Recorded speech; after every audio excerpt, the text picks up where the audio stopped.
आज का वचन हम देखेंगे प्रार्थना।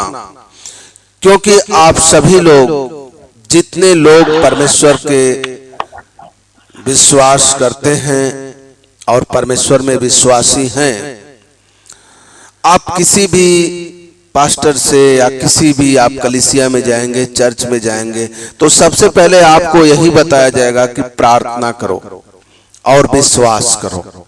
विश्वास और प्रार्थना दोनों बहुत जरूरी है। हर एक मसीही भाई बहन के जीवन में प्रार्थना क्यों जरूरी है? क्योंकि हमारा विश्वास और हमारी प्रार्थना ही परमेश्वर के करीब लाती है और परमेश्वर के जितने वचन हैं वो हमारे जीवन में काम करते हैं। तो आइए हम सभी लोग बाइबल को निकालेंगे और बाइबल में एक वचन निकालेंगे, मत्ती की पुस्तक 26 अध्याय का 41 पद। जागते रहो और प्रार्थना करते रहो कि तुम परीक्षा में ना पड़ो। आत्मा तो तैयार है परंतु शरीर दुर्बल है। हालेलुया।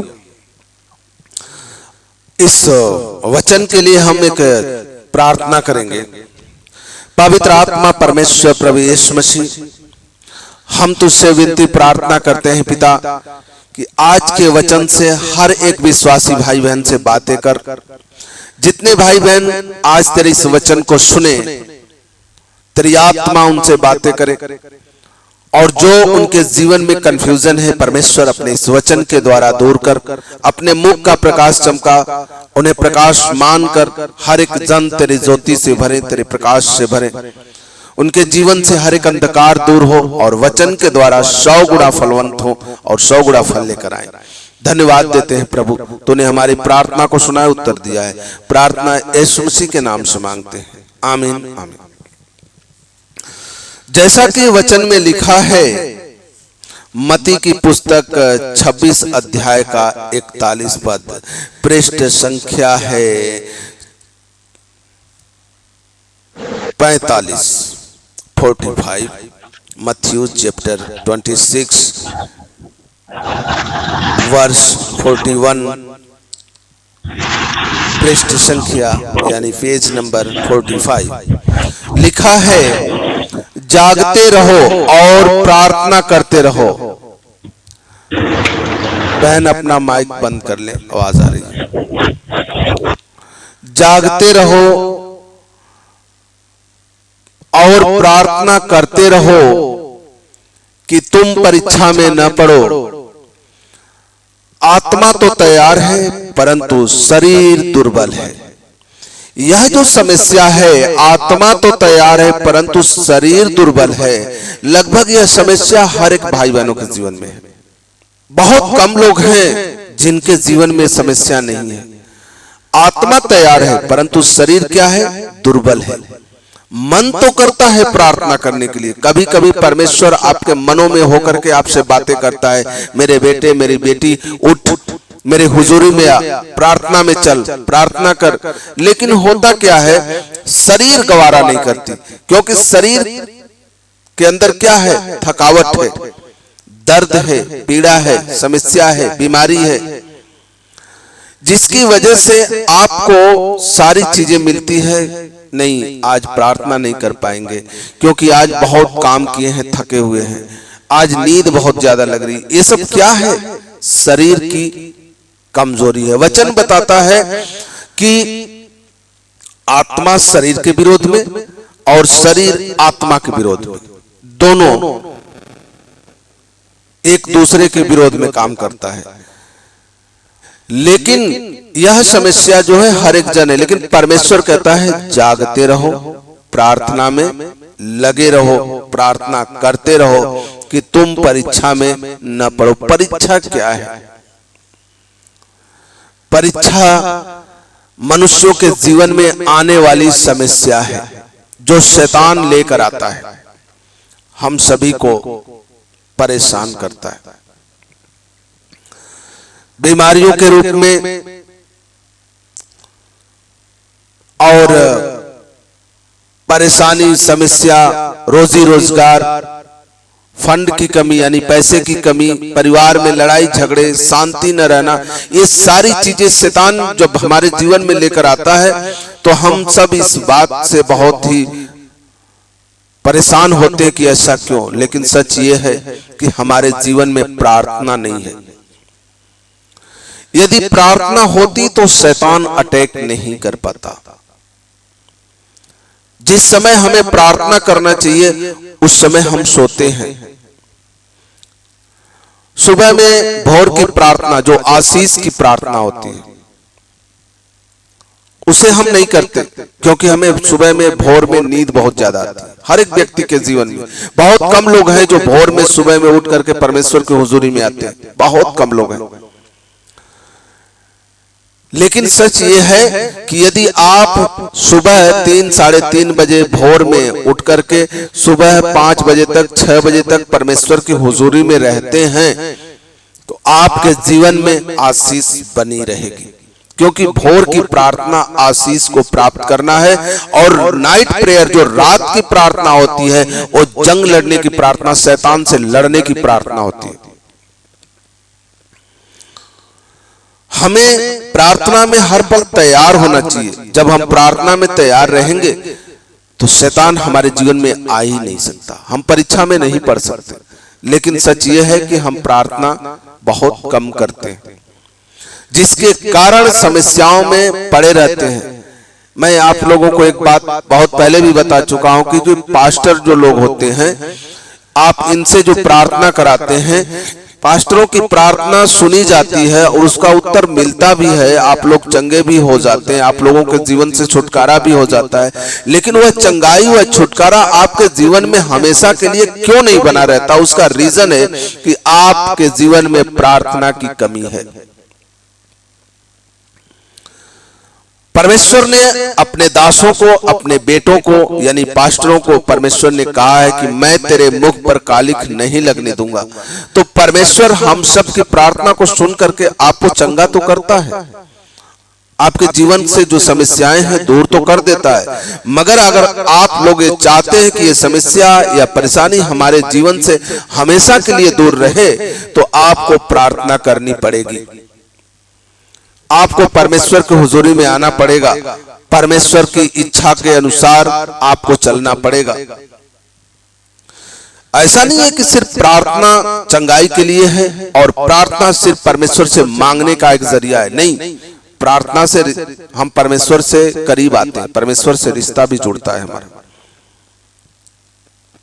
आप किसी एक, मैं सरल उदाहरण छोटा सा दे रहा हूं कि यदि आप किसी अनजान व्यक्ति जिसे आप न जानते हो और वह व्यक्ति भी आपको न जानता हो, लेकिन यदि वह व्यक्ति आपसे रोज मिलता हो, आप उससे रोज प्रणाम करें, रोज नमस्ते करें, तो एक ना एक दिन वह नमस्ते, वह प्रणाम आपको रिश्ते में बदल देगा।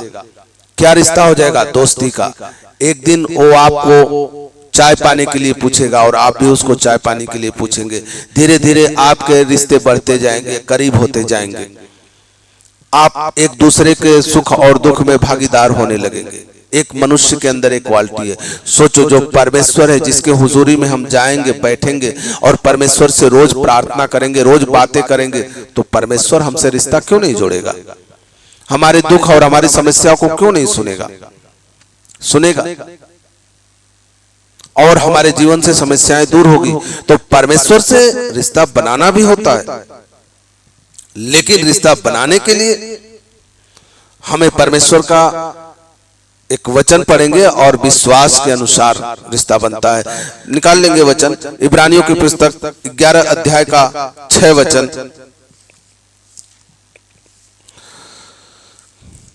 परमेश्वर का वचन यदि आप लोग जल्दी जल्दी खोजे तो अच्छा है। पृष्ठ संख्या 313। इब्रानियों कितना बोलिए? 11 अध्याय का 6 वचन। बात बिना उसको प्रश्न करना अनहोना है, क्योंकि परमेश्वर के पास आने वाले को विश्वास करना चाहिए कि वह है और अपने खोजने वालों को प्रतिफल देता है। हालेलुया। परमेश्वर का वचन कहता है कि विश्वास के बिना उसे प्रसन्न करना अनहोना है। हम सिर्फ परमेश्वर से प्रार्थना करेंगे तो प्रार्थना करना मूल्य नहीं बल्कि उस पर विश्वास भी करना होता है कि जो कुछ हम प्रार्थना कर रहे हैं वह परमेश्वर हमारे लिए करेगा। यदि आप विश्वास करते हैं तो परमेश्वर कहता है कि परमेश्वर के पास आने वाले को विश्वास करना चाहिए। यदि आप परमेश्वर प्रभु यीशु मसीह पर विश्वास करते हैं तो ठीक है, और सिर्फ फॉर्मेलिटी पूरा कर रहे हैं कि नहीं चलते हैं कलीसिया में परमेश्वर के हुजूरी में बैठते हैं 10 मिनट, आधा घंटा, 1 घंटा, 4 घंटा, जब तक चलेगी मौज मस्ती करते हैं, घर चले आएंगे। तो पहली बात कि परमेश्वर की हुजूरी में आना मौज मस्ती करने का स्थान नहीं है। परमेश्वर की हुजूरी में आने का मतलब परमेश्वर से अपने आप को रिश्ता जोड़ना है। और वो कैसे जोड़ना है? विश्वास से। जैसा कि मैं पहले ही कहा हूं, विश्वास और प्रार्थना दोनों आपके जीवन में रहेगा, तभी आप अपने जीवन को आगे बढ़ा पाएंगे। परमेश्वर ने कहा विश्वास के बिना उसे प्रसन्न करना अनहोना है, क्योंकि परमेश्वर के पास आने वाले को विश्वास करना चाहिए कि वह है। क्या बोलता है? कि वह है, यानी आपके अंदर ये विश्वास होना चाहिए कि जो कुछ मैं प्रार्थना कर रहा हूं वह सृष्टिकर्ता परमेश्वर से कह रहा हूं, और परमेश्वर मेरी इस प्रार्थना को सुनेगा और उत्तर देगा, और मेरे जीवन में ये कार्य होंगे। ये ऐसा आपके जीवन से विश्वास होना चाहिए। दूसरा, परमेश्वर कहता है अपने खोजने वालों को प्रतिफल देगा। यदि आपका विश्वास अटल है, मजबूत है, और आप प्रार्थना में लगे रहते हैं, तो परमेश्वर की खोजियों, जो परमेश्वर को ढूंढता है, परमेश्वर को खोजता है, परमेश्वर के राज्य में जाने का मार्ग ढूंढता है, ऐसा नहीं है कि परमेश्वर उसे छोड़ देगा। उसका प्रतिफल परमेश्वर देगा, क्योंकि परमेश्वर ने अपने वचन में यह भी कहा है मसीह में किया गया परिश्रम कभी व्यर्थ नहीं जाता। परमेश्वर अपने खोजने वालों को प्रतिफल देता है, और मसीह में जो परिश्रम करते हैं, जो मेहनत करते हैं, जो भी आप समय व्यतीत करते हैं, परमेश्वर उसका प्रतिफल आपको जरूर देगा। प्रार्थना में आपको मदद भी मिलती है, सामर्थ्य भी मिलती है, अभिषेक भी मिलता है। आपको ना मांगने पर, जैसे मैंने पहले भी कहा कि प्रार्थना सिर्फ मांगने का जरिया नहीं होता है, प्रार्थना परमेश्वर से जुड़ने का भी जरिया होता है। लेकिन उस प्रार्थना में, जिस प्रार्थना से आप परमेश्वर से जुड़ सकते हैं, उस प्रार्थना से आपको विश्वास होना चाहिए। परमेश्वर सामर्थ्य भी देता है, अभिषेक भी देता है, क्योंकि यदि आप निर्गमन की पुस्तक में जाएंगे तो उसमें क्या था? मूसा को परमेश्वर ने अभिषेक दिया था। उसमें क्या था कि मूसा जब तक हाथ ऊपर किए रहता था, आप पढ़ लीजिएगा, मैं बता दे रहा हूं, निर्गमन की पुस्तक 17 अध्याय का 11 से लेकर के 13 तक, उसमें लिखा है कि इस्राएली जंग लड़ रहे थे और उनके साथ मूसा जो है रहा, और मूसा क्या किया था? उन लोगों के साथ रहता था और अपने हाथ को ऊपर किए रहता था, और जितना अपने हाथ को ऊपर किया था इस्राएली जंग जीतते जाते थे, और जैसे ही मूसा का हाथ नीचे होता था जंग हारने लगते थे। ऐसा क्यों होता था? परमेश्वर ने मूसा के हाथ में अभिषेक दिया था। क्यों? क्योंकि मूसा परमेश्वर पर विश्वास करता था, परमेश्वर की आज्ञाओं पर चलता था। परमेश्वर की हुजूरी में मूसा 40 दिन बिना खाए बिना पिए समय व्यतीत कर दिया था। जो कुछ परमेश्वर ने उसे सिखाया, समझाया, मूसा उस सारी बातों को परमेश्वर के सम्मुख स्वीकार किया, नोट किया, और उसे पूरे हृदय से, पूरी गहराई से ग्रहण किया। परमेश्वर ने अपने वचन में मूसा की बड़ाई भी की। उसने कहा, मेरा दास मूसा जो मन से नम्र है, दीन है। परमेश्वर ने मूसा की तारीफ भी की है। पुराने नियम में पढ़ेंगे तो एक तारीफ परमेश्वर ने और की है, वह तारीफ है अय्यूब की। अय्यूब की पुस्तक में देखेंगे तो परमेश्वर ने शैतान से पूछा, शैतान से परमेश्वर ने कहा कहां से आ रहा है? शैतान ने कहा पृथ्वी से, इधर उधर से घूमते टहलते डोलते डालते मैं आया हूं। क्या तो पृथ्वी पर गया था तो वहां पर मेरा एक बेटा है, मेरा एक दास है, उससे मिला था। कौन? का अय्यूब। आप अगर चाहते हो कि परमेश्वर आपकी गवाही स्वर्ग में दे, आप चाहते हो कि परमेश्वर आपकी बातें स्वर्ग में करे, जैसे अय्यूब से की बातें स्वर्ग में हो रही थी, मूसा की बातें स्वर्ग में हो रही थी, ऐसी बातें अगर आप चाहते हो कि आपके लिए हो तो आपको इन दोनों के जैसे बनना पड़ेगा, नम्र बनना पड़ेगा, दीन बनना पड़ेगा। समस्याएं परेशानियों से जो भी आ रही है उससे लड़ करके परमेश्वर के ऊपर विश्वास करना होगा और प्रार्थना में लगे रहना होगा।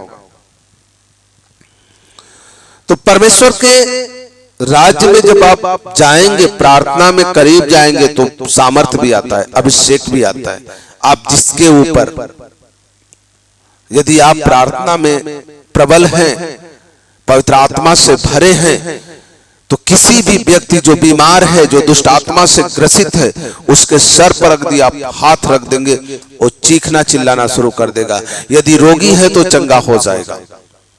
यह परमेश्वर की हुजूरी में बैठने का प्रतिफल है। दूसरा, प्रार्थना आपको ढाढ़स बढ़ाती है। जब आपका मन, आपका हृदय यह कहता है कि अब कुछ नहीं हो सकता, अब मन थकावट सा महसूस करने लगता है, कुछ लोग हारने लगते हैं, प्रार्थना आपको बल देता है, आपको हियाव देता है, ढाढ़स बढ़ाता है। क्यों? क्योंकि आपके जीवन में वह कार्य शुरू परमेश्वर करता है। मैं अपने को बताता हूं, जब मेरा मन निराशा की ओर जाता है तब परमेश्वर का एक गीत मेरे मन में आता है और वो गीत है, जेड़ा इथों तक मुझे लाया वो आगे भी लेके जाएगा। जो परमेश्वर मुझे यहां तक ला सकता है मुझे आगे भी लेकर जाएगा, ऐसा मेरे अंदर विश्वास होता है और सारी समस्याएं मेरे जीवन से निकल जाती हैं। क्यों? क्योंकि विश्वास ये होता है कि जो परमेश्वर मुझे यहां तक ला सकता है वह परमेश्वर मुझे आगे भी ले जा सकता है। ये प्रार्थना जो होती है आपको हियाव और ढाढ़स भी बढ़ाती है। जहां आपका मन थक जाता है, हार जाता है। वचन में लिखा है लूका की पुस्तक 18:1 में, उसने इसके विषय में कि नित्य प्रार्थना करना और साहस नहीं छोड़ना चाहिए, उनसे यह दृष्टांत का भी प्रार्थना करो, नित्य प्रार्थना करो, रोज प्रार्थना करो और लगे रहो परमेश्वर की हुजूरी में। साहस मत छोड़ो, हिम्मत मत हारो। शैतान आपको परेशान कर रहा है, वो अपना काम कर रहा है, आप अपना काम क्यों छोड़ रहे हो?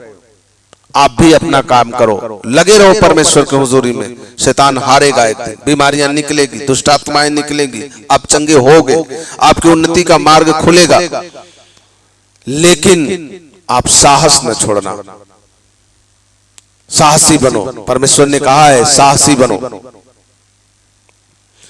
आगे वचन में हम पढ़ेंगे, प्रार्थना आपको पाप करने से भी बचाता है। जैसा कि मत्ती की पुस्तक 26:41 में कहा है, जागते रहो, प्रार्थना करते रहो, तुम परीक्षा में न पड़ो, आत्मा तैयार है, शरीर दुर्बल है। यदि आप प्रार्थना में हो, आत्मा में परमेश्वर बातें करेगा, आपके बुरे कामों से, बुरे विचारों से, बुरे लोगों से बचाता रहेगा। आप सिर्फ एक प्रार्थना करो, प्रभु मुझे बुरे लोगों से, बुरी संगति से, बुरे विचारों से बचा के रखना। आप देखना आपके जीवन में जो बुरे लोग हैं ऑटोमेटिक आपके जीवन से दूर होने लगेंगे। जो दिखने में तो बड़े शरीफ रहते हैं, दिखने में ये लगता है कि ये मसीही हैं, ये विश्वासी हैं, लेकिन एक दिन ऐसा समय आएगा वो धीरे धीरे दूर होने लगेंगे। आप समझ नहीं पाओगे कि ये व्यक्ति क्यों मेरा साथ छोड़ दिया है? तो मेरा बहुत क्लोज फ्रेंड था, बहुत अच्छा मित्र था, मेरे साथ रहने वाला था, लेकिन ऐसा क्या हुआ कि मुझसे दूर जा रहा है? कारण वो नहीं था, कारण आपकी प्रार्थना है। परमेश्वर से आपने प्रार्थना किया है, प्रभु मुझे बुरे लोगों से, बुरी संगति से बचा के रखना। उसके अंदर कुछ बुराई थी, परमेश्वर जो जानता था कि भविष्य में यह बुराई तुम पर प्रबल हो सकती है, तुम भी इस बुराई को ग्रहण कर सकते हो, इसलिए उस मनुष्य को आपके जीवन से अलग कर दिया। अब उस मनुष्य को आपको अपने जीवन में जोड़ेगा कब? जब वह व्यक्ति वह बुराई को त्यागेगा, तब फिर वह परमेश्वर आपको जोड़ेगा। तभी जोड़ेगा जब उस व्यक्ति के अंदर जो बुराई थी वह निकल जाएगी। तो परमेश्वर की हुजूरी में जब आएंगे तो आप पाप करने से भी बचेंगे। प्रार्थना आपको पाप करने से रोकती भी है, क्योंकि प्रार्थना पवित्रताई की ओर लेकर जाती है, आत्मिक ओर लेकर जाती है। और प्रार्थना एक ऐसी भी होती है कि आपको पाप क्षमा भी कराती है। हम लोग जैसे शुरुआत में भी प्रार्थना करते हैं कि प्रभु हमारे पापों अपराधों को क्षमा करें, ये प्रार्थना होती है कि याचना होती है। प्रार्थना परमेश्वर के सम्मुख यदि आप अपने पापों के लिए कर रहे हैं, जो बीते समय में आपके जीवन से आपके द्वारा हुआ है पाप अपराध, ये बीमारियां, जो समस्याएं, जो परेशानी होती है मनुष्य के जीवन में, क्यों होती है? क्योंकि मनुष्य पाप करता है। एक व्यक्ति ने मुझसे कहा कि परमेश्वर हमारे पापों के लिए मर चुका है, ये फालतू की बकवास मत करो, हमारे पाप क्षमा हो चुके हैं। आपके पाप क्षमा हो चुके हैं, बाइबल का वचन कहता है, और बाइबल के अनुसार परमेश्वर आपके पापों के लिए मारा गया, गाड़ा गया और मुर्दों में से जीवित हो चुका है। वो जिंदा खुदा है, जिंदा परमेश्वर है। बाइबल इस बात को कहती है, लेकिन बाइबल इस बात को नहीं कहती कि इसका मतलब कि तू जीवन में पाप करता रहे। बाइबल इस बात को कहती है कि प्रभु के सम्मुख आओ, अपने पापों को अंगीकार करो और उसे हमेशा के लिए छोड़ दो, तो तुम पर दया की जाएगी। और जो पाप अपराध के लिए आपने क्षमा मांगा बीते समय में, आपसे जो पाप अपराध हुआ, अब आने वाले समय में वह काम मत करना। आने वाले समय में उस पाप को मत करना, छोड़ना। यदि कभी ऐसी सिचुएशन आए, कभी ऐसा समय आए कि आपको वह काम करना पड़े, तो उस कार्य को ही छोड़ देना, चाहे कितना भी आपका नुकसान हो जाए, मगर छोड़ दो उस काम को। नहीं करूंगा इस काम को, मगर मैं गलत काम नहीं, मैं पाप नहीं करूंगा। परमेश्वर का वचन कहता है पाप क्षमा के लिए, जो नीति वचन में जो मैंने बताया आपको, नीति वचन 28 अध्याय का 13, उसमें पढ़ लीजिएगा। लिखा है कि जो अपने अपराध छिपा रखता है उसके कार्य सफल नहीं होंगे, परंतु जो अपने अपराधों को मान लेता है और उसे छोड़ देता है, उस पर दया की जाती है। तो परमेश्वर के सम्मुख जब भी आप आते हो, अपने अपराधों को, अपने पापों को मानो और उससे परमेश्वर के सम्मुख अंगीकार करो, मुझसे गलती हुई, मुझसे पाप हुआ, तो आपके अपराध क्षमा कर दिए जाएंगे। लेकिन इस बात पर, इस वचन पर कभी भी इतरा के मत चलो कि मेरे लिए तो प्रभु यीशु मसीह मर चुका है, मैं पाप के लिए क्षमा मांगू या न मांगू, मेरे पाप अपराध क्षमा हो चुके हैं। ये गलत फहमी है आपकी।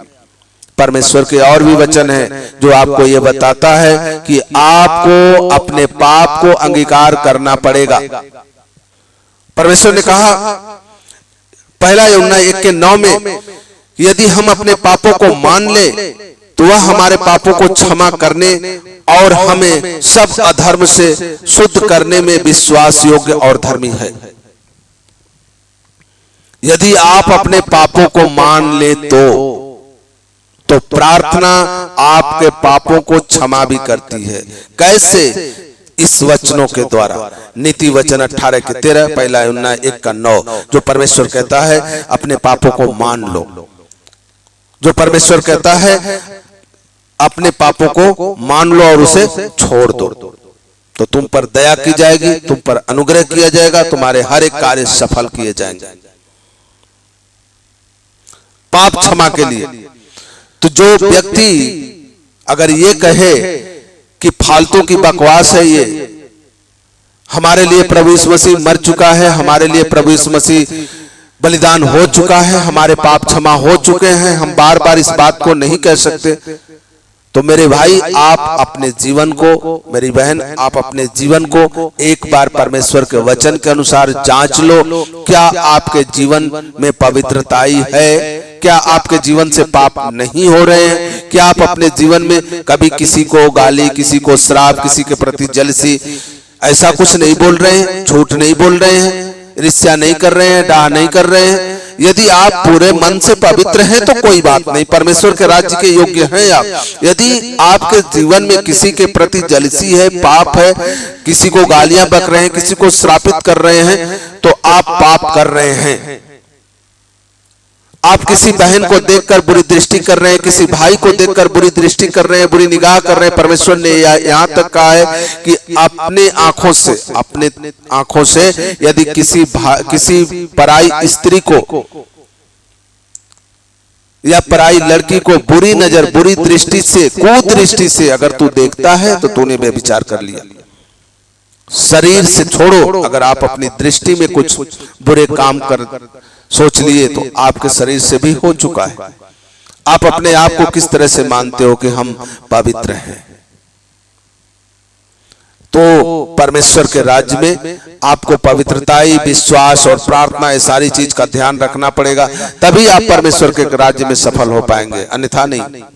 ये मैं नहीं कहता, परमेश्वर का वचन कहता है, क्योंकि परमेश्वर ने कहा है कि जो अपने अपराध छिपा रखता है उसके कार्य सफल नहीं होंगे।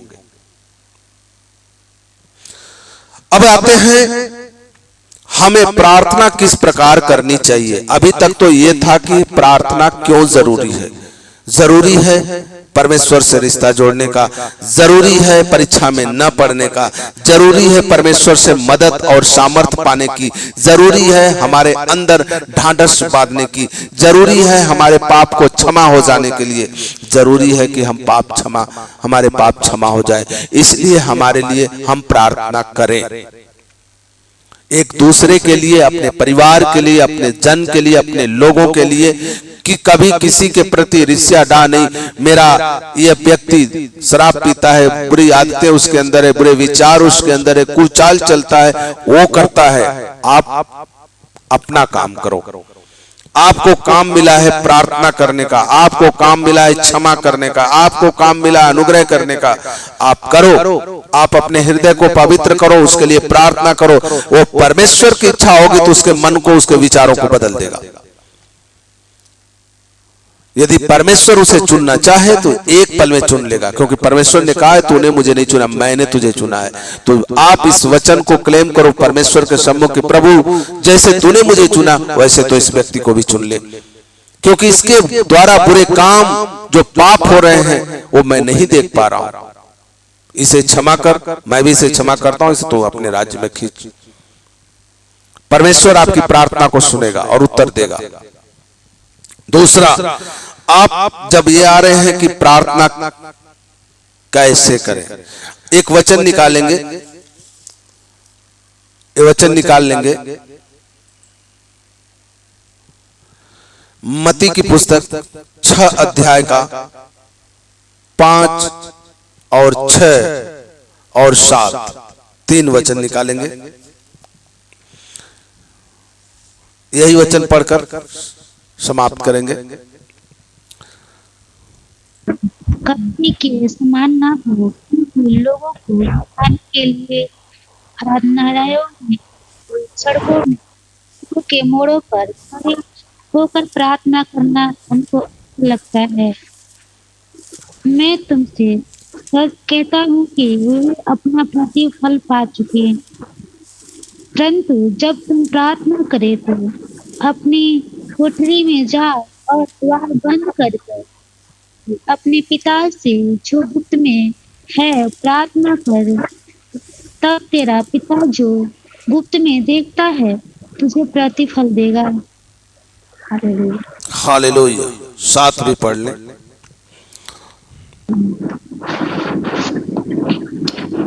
प्रार्थना करते समय अन्य जातियों के समान बकबक ना करो, क्योंकि वे समझते हैं कि उनके बहुतों बोलने से उनकी सुनी जाएगी। हालेलुया। जैसा कि परमेश्वर ने अपने वचन में लिखा है और यह वचन है, जब तू प्रार्थना करे तो कपटियों के समान न हो, क्योंकि लोगों को दिखाने के लिए आराधनालय और सड़कों के चौराहे पर खड़े होकर प्रार्थना करना उनको अच्छा लगता है। ये किसको अच्छा लगता है? कपटियों को, जो मन के साफ होते नहीं होते। मन में उनके क्या होती है? मैल होती है। जो मन के मलिन होते हैं, जो सिर्फ दिखावा करते हैं। बहुत से लोग हैं जो सिर्फ दिखावा करते हैं। आपसे आएंगे, बड़ी मीठी मीठी बातें करेंगे, हम मसीही हैं, ऐसा बोलेंगे जैसे बहुत प्रार्थना योद्धा हैं। आप कलीसिया में, चर्च में जाओगे, सभी लोग धर्मी नजर आएंगे। वाह क्या बात है, सभी लोग प्रार्थना करने वाले, सभी लोग गीत गाने वाले, सभी लोग वचन पढ़ने वाले। कभी उनके पर्सनल लाइफ में जाना, देखना उनके कैरेक्टर कैसे है। परमेश्वर यहाँ पर्सनल लाइफ की बात कर रहा है कि जब तू प्रार्थना करे तो कपटियों के समान न करे, दिखावे की प्रार्थना न हो। प्रार्थना में आपको नम्रता और दीनता होनी चाहिए, विश्वास होना चाहिए, परमेश्वर के सम्मुख अपने आप को समर्पण होना चाहिए, और यह विश्वास होना चाहिए कि मैं किससे बातें कर रहा हूं। एक छोटा सा उदाहरण देता हूं। आप किसी अधिकारी के पास जाते हो, किस प्रकार जाते हो? पूरी तरह से तैयार होकर के उसके सम्मुख जाते हो, बड़े नम्रता से उसको प्रणाम करते हो, और सामने का अधिकारी जो कहता है बड़े ध्यान से, बड़े मन से सुनते हो, और अपनी बातें भी कहने से उससे डरते हो। बड़े सोच समझकर धीरे धीरे बातें बोलते हो, कहीं मुझसे गलती न हो जाए, कहीं मुझसे कोई गलत शब्द न निकल जाए। एक छोटा सा अधिकारी जो पृथ्वी पर है, जो सारे संसार का अधिकार रखता है, जो सारी सृष्टि का मालिक है, उसको आप हल्के में ले रहे हो। उसके सामने बैठ गए, हालेलुया हालेलुया जय मसीह की बोलते जा रहे हो, प्रार्थना करते जा रहे हो। कोई आ रहा है, उसको देख रहे हो, किसी की कोई बात कर रहा है, ध्यान आपका उधर है, क्या वो बोल रहा है, कौन जा रहा है, आप उसको देख रहे हो, कौन जा रहा है, क्या कर रहा है। परमेश्वर कहता है ऐसी प्रार्थना नहीं। परमेश्वर ने कहा जब तू प्रार्थना करे तो बकबक न कर। बकबक का क्या मतलब हुआ? बकबक का ये मतलब हुआ कि आप बोल तो रहे हो, आप अपने मुख से शब्द तो निकाल रहे हो, लेकिन आपका मन और ध्यान परमेश्वर की ओर नहीं है। आपका मन और ध्यान किधर है? दूसरी तरफ है। ऐसा न हो कि आप प्रार्थना करो तो आपका मन और ध्यान दूसरी ओर हो, बाकी किधर हो? परमेश्वर की ओर रहे, तभी आपकी प्रार्थना सही मानी जाएगी। प्रार्थना कैसे करनी है ये आपके ऊपर निर्भर है। आप शुरुआत कहां से कर रहे हो, आप क्या बोलना चाह रहे हो, परमेश्वर से कहना क्या चाह रहे हो, ये आपके ऊपर है। आपको कोई कैसे भी सिखाएगा आप नहीं सीख पाओगे, लेकिन आपको पवित्र आत्मा जैसे गाइड करेगा, परमेश्वर आपके मनों के अंदर जैसे जो शब्द देगा आप उस हिसाब से चलोगे। आपको कब क्या बोलना है ये परमेश्वर आपको बताता है। आपको कोई प्रार्थना करना कितना भी सिखा दे, आप उसके जैसे प्रार्थना नहीं कर पाओगे। क्यों? क्योंकि पवित्र आत्मा सबको अलग अलग तरीके से सिखाता है, आपको अलग तरीके से बताता है। नियम तो वही रहेंगे मगर शब्द अलग होंगे। तो परमेश्वर के सम्मुख जब आप प्रार्थना करो तो पूरे मन पूरे ध्यान से अपने आप को समर्पण करके पूरे विश्वास के साथ प्रार्थना करें। दिखावे की प्रार्थना नहीं कि आप 10 लोग बैठे हो तो अपने आप को बड़े धार्मिक दिखाओ, आंख बंद करो, उन लोगों के सम्मुख पूरा प्रार्थना में जाओ ताकि लोग देखें तो कहें बड़े धार्मिक व्यक्ति हैं, जब देखो प्रार्थना में लगे रहते हैं। ये दिखावे की प्रार्थना आप किसको दिखा रहे हो? समाज के लोगों को, उनसे सहानुभूति हासिल करने के लिए। लेकिन क्या परमेश्वर ने आपकी इस प्रार्थना को स्वीकार किया है? आपको समाज का, लोगों का भय है लेकिन परमेश्वर का भय नहीं है, तो परमेश्वर का भय मानो और परमेश्वर की ओर चलो, और परमेश्वर जो आपको कह रहा है उस हिसाब से करो। परमेश्वर कहता है जब तू प्रार्थना कर तो कोठरी में जा। वो कौन सी कोठरी है?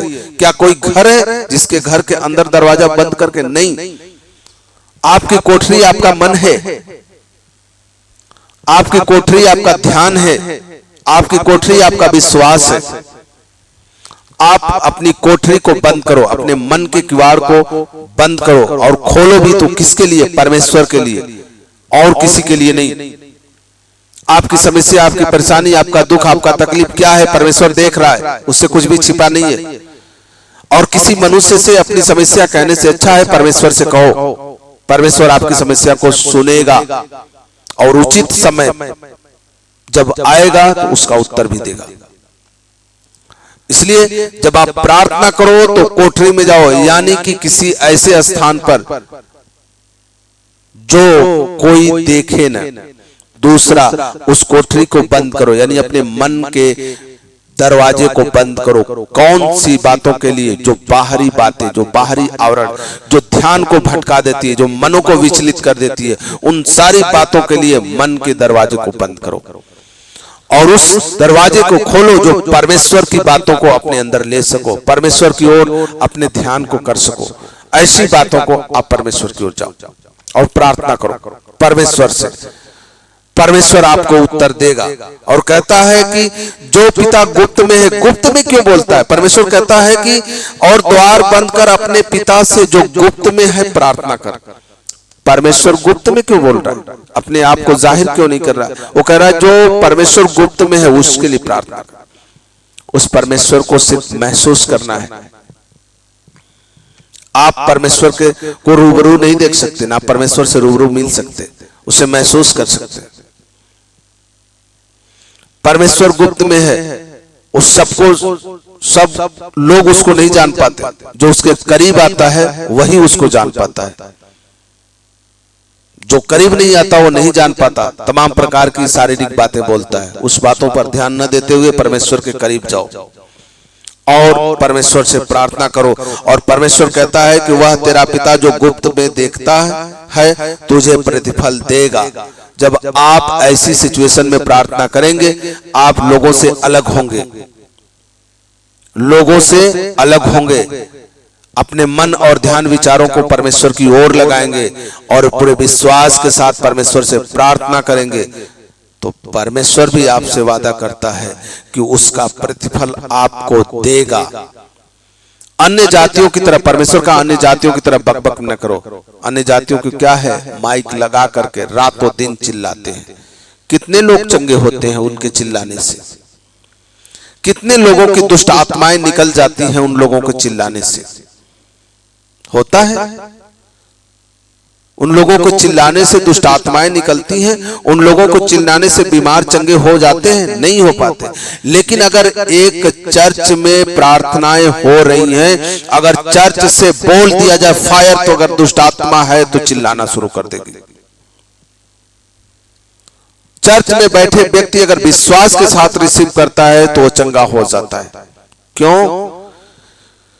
क्योंकि वह परमेश्वर के सम्मुख अन्य जातियों की तरह बकबक नहीं करते।